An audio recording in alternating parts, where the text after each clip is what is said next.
Hi guys, welcome back to Iron Kaiser Gaming, and welcome to a very exciting replay of a match.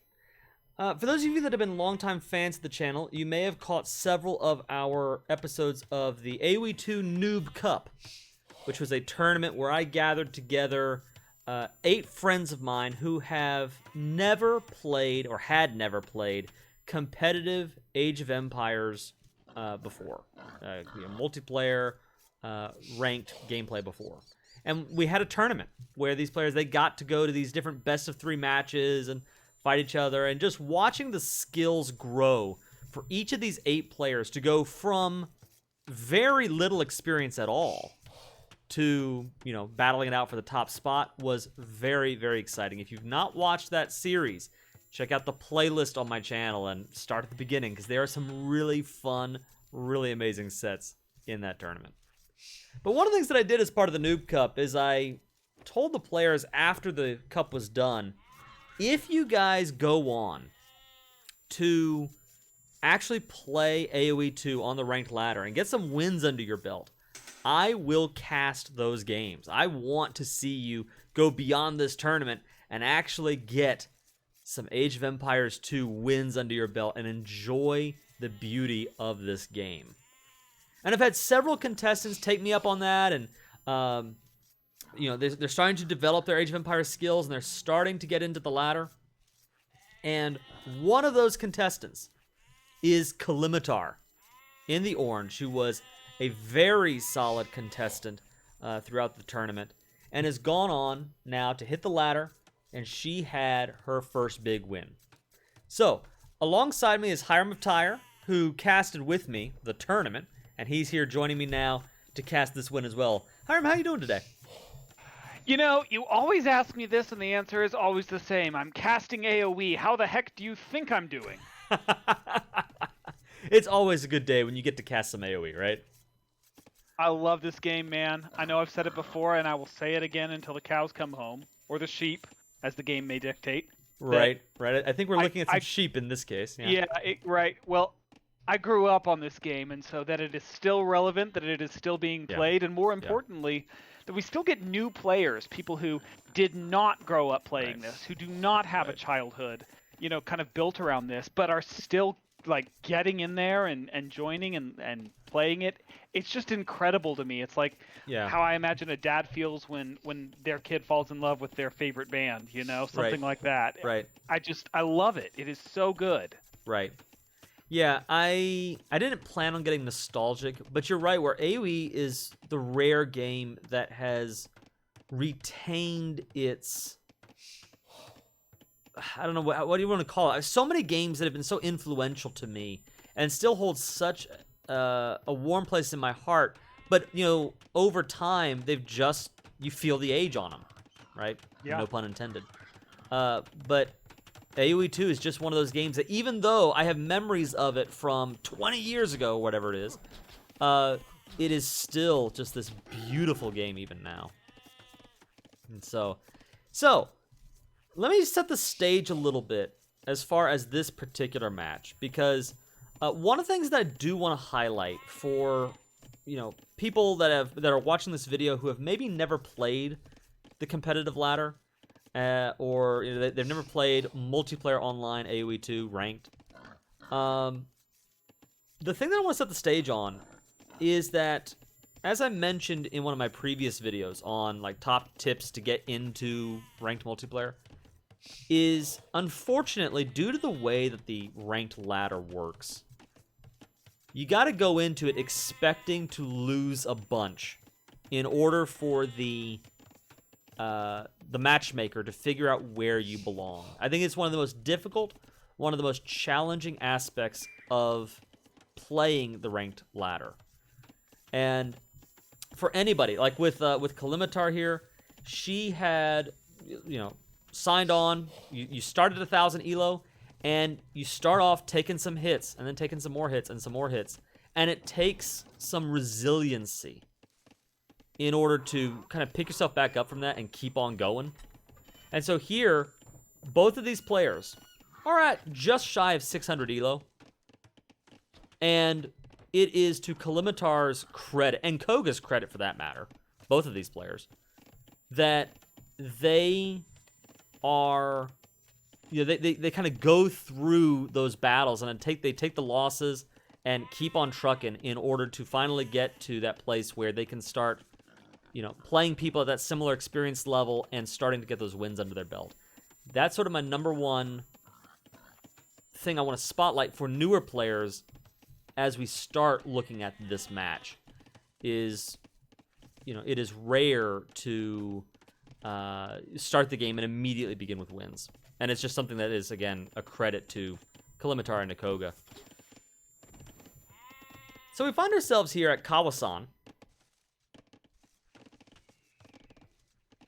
And it is a 600, again, 600 elo. It is a map where we've got a lot of food in the center of the map. It's sort of 3 different zones, 2 pools, 2 lakes, and then these berries right in the middle along with a bunch of gold. Hiram, talk to me a little bit about the different civs and what you would see as the analysis of the choice of the Berbers and the choice of the Khmer. The Berbers I just don't have as much experience with as I do the Khmer. So, I have an assessment, but I think I'm going to leave that aside because you've played a lot more with them than I have. The big thing with the Khmer, the thing that I like, obviously, it's an elephant civilization, and you and I talked in our civ selection list about elephant civilizations. But as far as elephant civilizations go, it's pretty good. It gives you a straightforward path to a kind of one-size-fits-most solution in the form of the ballista elephant. And that'll handle most things, quite a lot of things, pretty well. So I like that a lot. It also has some bonuses that are pretty. They're not difficult to take advantage of. The farms dropping off, the farmers dropping off food, that kind of thing. It's just easy, it's simple. It's not stupid, it's not OP, it's not lazy or anything like that, but it is also not complicated. Right. And so as far as civilizations go, it's not one of my favorite ones, but it is one of the ones that I do appreciate the design of, even if I don't enjoy playing them very often. Now, one of the things that I've got to highlight, so talking about this specific match and what are the moves that are being made right now among these 2 players. Because something else that I do, I do love from both players, great use of the boar and so many skills that I think when the game first came out, I think the gameplay that you'd be looking at here would be 800, 900 though. Oh, for sure. You've said it before, and I'll highlight it again here. Back in the day, even luring boar was considered like a next level play. Like only the pros dared to do that. Right. And we're seeing that kind of play from Calimentar right here, right now. Luring it to the town center and taking it down. No villager losses. That kind of thing. It's one of those things that even the pros didn't do this always back way back in the day. Right. Exactly. And when I say way back in the day, I'm not even talking about 20 years ago. I'm talking when DE first came out. Oh, yeah, for sure. So like 2 years ago. I think the big difference we're looking at the place here is, building deep versus building tall. Yeah. To use terminology from another game, but nevertheless, we watch Koga here making kind of an aggressive play towards the center of the map. Right. He's got a tower there. He's got 2 different military buildings, and he's already putting out the beginnings of an army.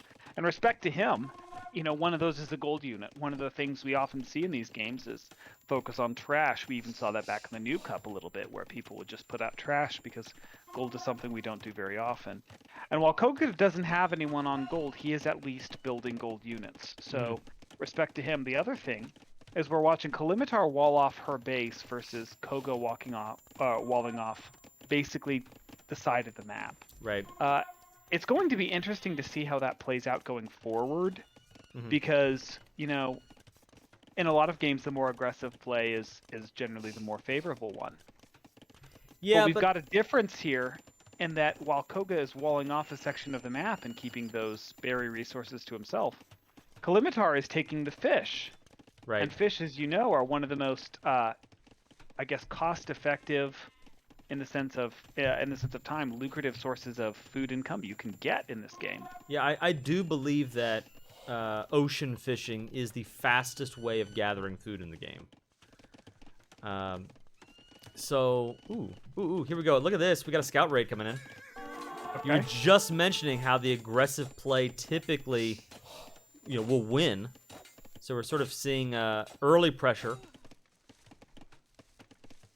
I believe that Koga had a small eco lead. Well, that's just been lost.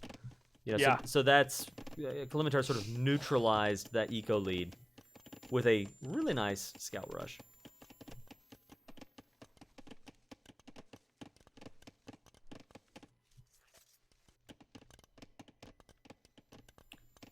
Four scouts. What's she gonna do with them? She sees Vills on the wood line? Yeah, she's going for it. Good. She goes for the Vil. Yeah, I like that. Mm-hmm. I do think that she could engage on these 3 skirms and the archer. Is there a spearman around yet? It looked like there was a spearman up near towards the center, although I'm not seeing them, so I could be wrong. But the big thing she's doing, we just watched the town bell being rung, and even though they aren't, getting the kills, they are forcing. Yeah, the eco time, the idle eco. A significant amount of idle time, and that's good. Yeah, and so you had mentioned earlier, you were talking about kind of the offensive play versus the defensive play, and I think you were implying that Koga was sort of taking a more offensive approach, which would seem that way, but really all he's doing is, again, kind of walling off the center of the map, and it's not really applying any pressure.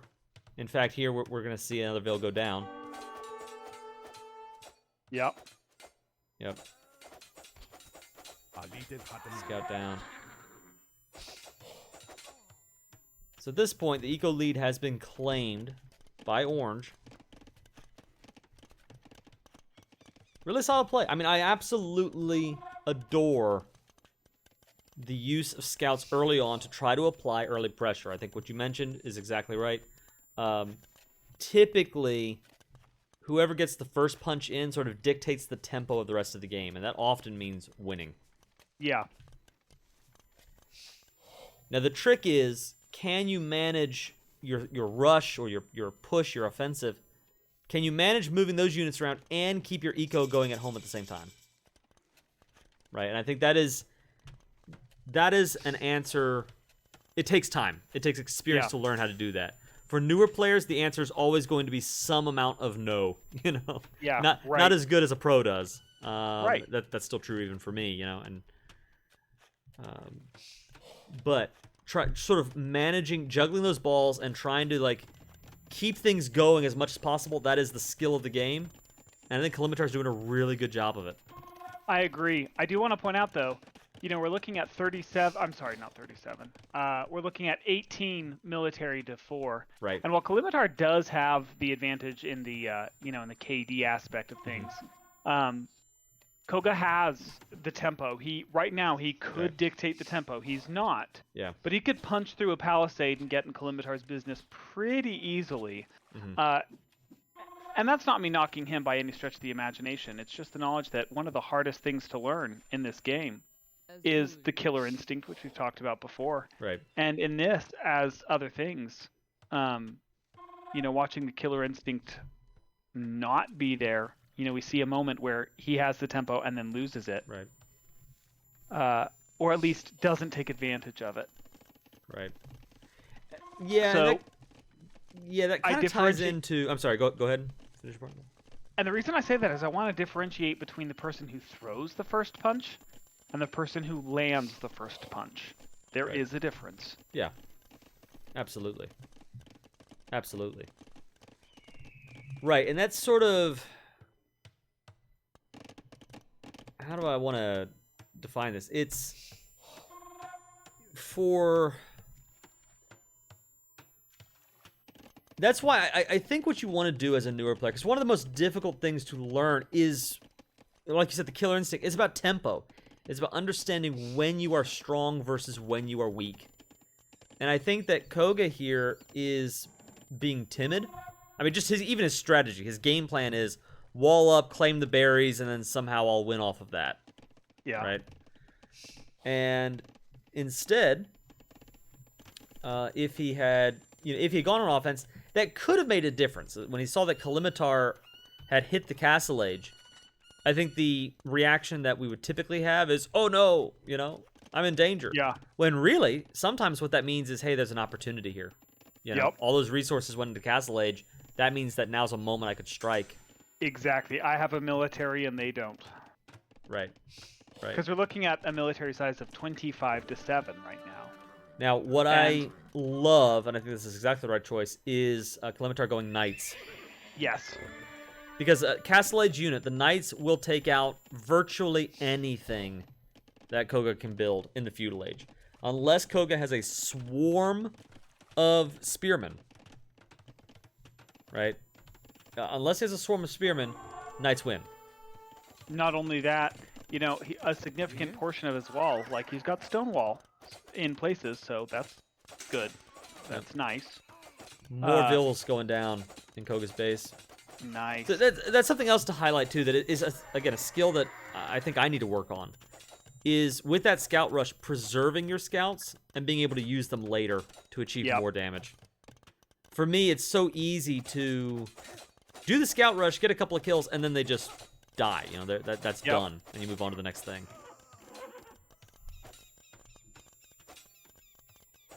Boom. Yep. What's interesting... And then that one Vil with the 5 health will stay alive, but still, we have 9 Vils total lost for Koga here. So a very good job raiding, applying pressure.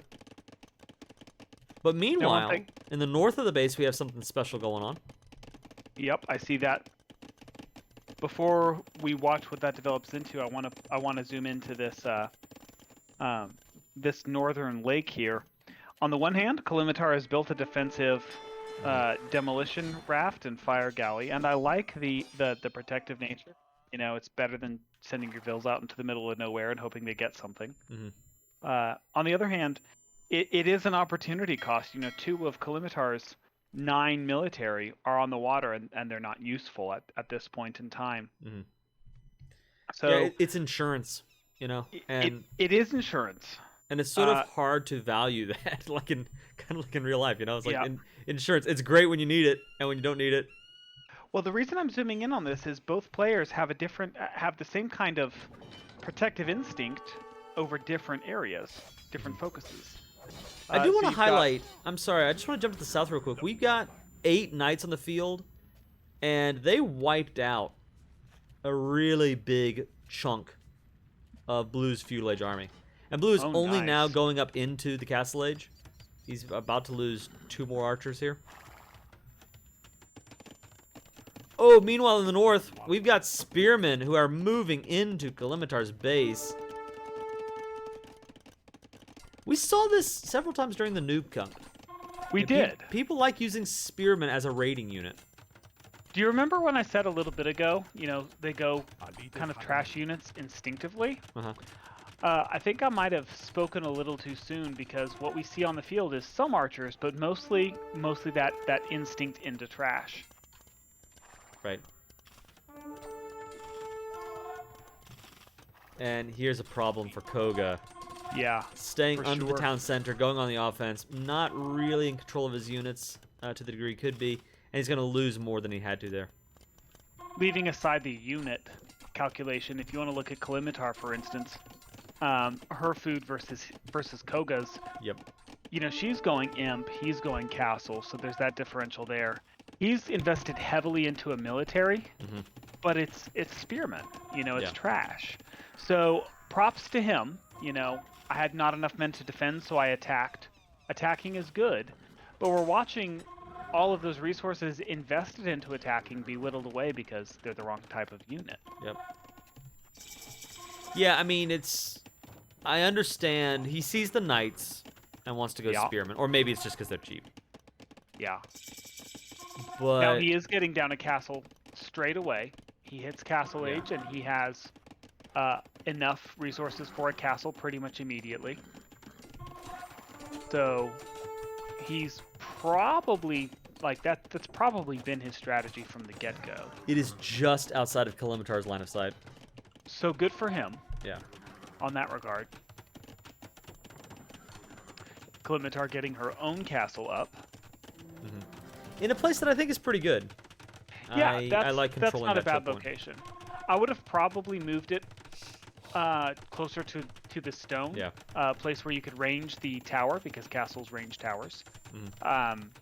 And knock down walls and push towards the center of the map. But, you know, nitpicking aside, that's not a bad placement. It does cover, like, the bulk of the approach that a person would have to take, regardless of where a gate was or where a wall was deleted, into her base from that side. So, not bad.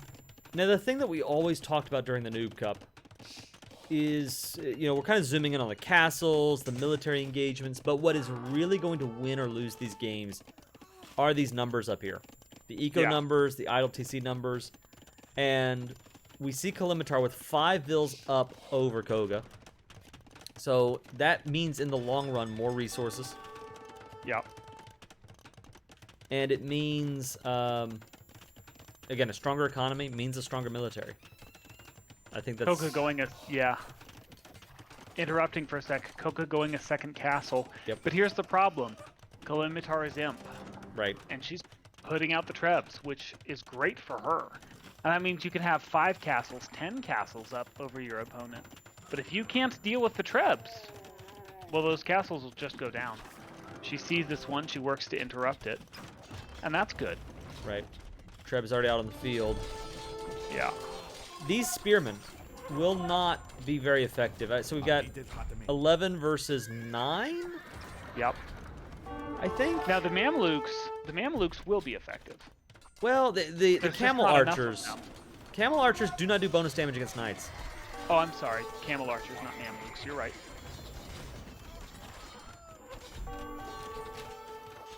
Yeah, and I think it's a mistake to attack the trebuchet when you know there's still a military to fight. You know. To be sure. Especially over a castle that's not, well, now it's up, but it wasn't. You know, there was still the potential to recover some of those resources. Koga going archers as Berber. I feel like if you're the Berbers and you feel you are forced into a position where you're not using your stable, you're playing on the back foot. Now, I talked about the Khmer a little bit ago. Not a detailed analysis, mind you, but a little bit. Why don't you talk to us a bit about the Berbers, how you would see a Berber playing this into the Khmer? I feel like the Berbers are a version of the Franks that don't get as much spotlight as the Franks. But what I mean by that is simply that they are one of those civs that is all in on the stable. Yeah. You know, they've got the faster working stables, you've got the knights, you've got the camels, you have the unique unit, which is a mounted unit. Everything's mounted. So, you know, typically you use your infantry as your archers as a last resort, or as a, you know, kind of a must-have for a particular situation. There is a time and a place where you should be going archers or pikemen. But, you know, it's sort of what you want as your main play are stable units. Yeah. And so I feel like Koga maybe has been a little bit thrown off his game because of the scout rush early on, and now there's this castle over here that's kind of blocking the approach, and I don't know if that's what it is or what. You know, maybe he doesn't even realize, because I see we've got archers, we've got barracks, and I don't know, I don't even see a stable back at home. No, I don't either. Now, So, why do you suppose somebody wanting to dial in on archers and barracks the way Koga seems to would pick the Berbers? Is there an attraction or an allure to only thing I one can or two think of, bonuses or unique units that you think is kind of prompting this draw, or is it something else? the only thing I can think of is not so much anything to do with archers themselves, but the general strategy that Koga's taking of moving vills all over the map. I mean, from the beginning, we've got, you know, moving vills out to collect these berries in the center, and then we want to sneak vills into the back of the base and build, you know, a castle in the back. The Berber bonus, where villagers move faster, is a nice bonus to that. So, that aspect of the strategy, I can see why you would pick Berbers. But why you would do that and then go archers instead of, camels or knights, Yeah. that part doesn't really make sense to me. But now, Calimentar going on the offense. We've got the trebuchets. We've got the skirmishers that are up, the right counter unit in case Koga stays on those archers, right? And then behind that we have Cavalier. 3 on the field and more being produced behind that. I like seeing Calimehtar, Calimehtar and Koga both making use of the market, both at the same time. I like seeing people use the market. Yeah. The market is one of those tools that you would be wise not to ignore. Because just even things like, balancing your economy to make sure that you get up to the next age 30 seconds faster, can make or break a game. Yeah, for sure. Calimentar on the offense. A lot of Vills in danger here. This is going to be devastating. Cavaliers in the back line. Yep. And skirmishers. Bell is rung.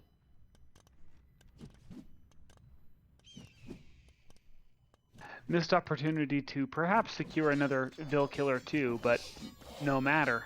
The economy is idled, even so. Yeah, economy is idled. Yeah. And I think... Zoom in on this for a sec. Look at that, the Koga's Northern TC. For our viewers watching, the Town Bell is a little bit of a noob trap. It makes things easier, and so when you're learning the game and figuring stuff out, you kind of have to use it. Just keep in mind that every time you ring it, you're not just idling the part of your eco that's being raided, you're idling your eco everywhere. Right. And we saw that with that Northern TC, of those villagers who weren't in any danger whatsoever, all pop into their TC. And one of the things that we did see from Calimehtar earlier, a skill that she picked up from the Noob Cup, was being able to select particular villagers. Hold Alt and right-click that town center, and then by doing that, you only garrison those particular vills, and you only, hide and keep safe the villagers that you need to hide and keep safe. Yep. And that way, everything else continues to run smoothly. The economy flows, and you're not halting everything. Yeah, so here we see Geniteur on the field from Koga, which just doesn't make any sense.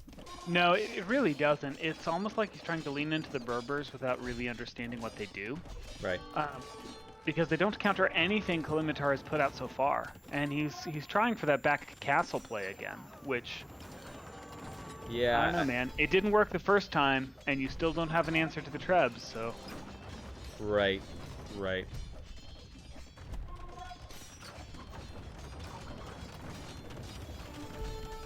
I think we're kind of seeing a little bit of the castle-centric focus play out. A lot of people, when they get into the game, they'll go, castle's just the strongest defensive unit. Castle equals strong, right? Right. And the truth of the matter is yes, castles are strong. Yeah, they're hard to knock down. But if they're not positioned well, or if they're not defended properly, they can almost be ignored. And if they can't be ignored, they can often be just bypassed. Sometimes the correct answer is just go around. Yeah. Ignore. Right. A lesson that the French and Koga would be well to learn. Would do well to learn. Excuse me. We see Pikemen from Koga. And the one thing to remember, skirmishers do bonus damage not just against archer units, but also, and horse archers, but they also do bonus damage against spearmen. So if you mess up a lot of skirmishers, they get countered by spearmen get countered by skirmishers. One of the biggest changes in my AoE experience was learning to counter Cav, not just with Pike, which are the stereotypical Cav counter, but with monks. And monks are hard, right? Monks are hard. But a few monks either getting conversions or forcing Cav to back off makes a huge difference. And if you were to, if Koga were to have a couple monks out to deal with some of these cavaliers, not only would he be removing Cavaliers from his opponent, but he would also be generating for himself something to deal with both the skirmishers and the trebs. Right.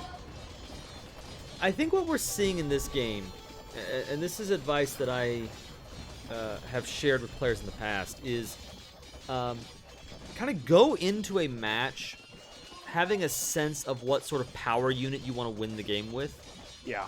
And then play the match with that in mind. Yeah. Now, there is such a thing as blindly going for what you want and not paying attention to the actual fact, the facts on the ground, and that is a problem. But know sort of what your general game plan is. Have a game plan when you go into a match. Yeah. I feel like with Koga, but just by massing Spearman and then a little bit of Geniteur, a little bit of Camel Archer, it didn't feel like he had a particular strat. And one of the things that Calimentar did very well is she hit Castle Age, and then immediately, as soon as she hit Castle Age, she started going Knights. And she's continued to go Knights. Yeah. And that's a power unit that will win you the game. Is the difference between a player who goes a building-centric strat versus a unit-centric strat. Because Koga's strategy is basically, from what I can tell, get defensive buildings up. He did the tower in the middle. And, get buildings in the back to try to cause problems, cause mayhem. And sometimes, especially at lower elos, that can work. Players who don't know how to deal with castles might well panic. Just throw up their hands in protest and say, what can I do against such power when a castle appears? But if you do know how to deal with a castle, if you know how to knock one down, or better yet, to prevent one from coming up, a castle ain't no thing. Right.